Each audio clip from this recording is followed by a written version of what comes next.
আর্জেন্টিনার সমর্থকরা যখনই জয়ের জন্য প্রস্তুতি নিচ্ছেন তখনই এলো ধাক্কা।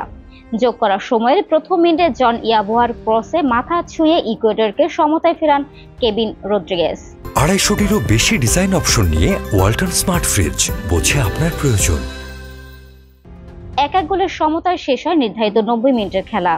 কোপা আমেরিকার নিয়ম মেনে ম্যাচ চলে যায় সরাসরি পেনাল্টি শুটআউটে। আর্জেন্টিনার হয়ে টাইব্রেকারে প্রথম শটেই মিস করেন লিওনেল মেসি, বল ক্রসবারে মারেন। মার্টিনেজ ইকুয়েডরের প্রথম শটটিও ঠেকিয়ে খেলা জমিয়ে তোলেন। এরপর দ্বিতীয় শটটিও ঠেকিয়ে টাইব্রেকারে আবারও অতিমানব হয়ে ওঠেন মার্টিনেজ।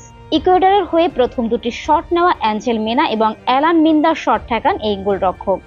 শেষ পেনাল্টিতে নিকোলাস ওটামেন্ডি আর্জেন্টিনার হয়ে গোল করে দলকে সেমিফাইনালে তোলেন। 2021 সালের কোপা আমেরিকা থেকেই পেনাল্টিতে আর্জেন্টিনার ভরসা মার্টিনেজ। কলম্বিয়ার বিপক্ষে ঠেকিয়েছিলেন 3 পেনাল্টি।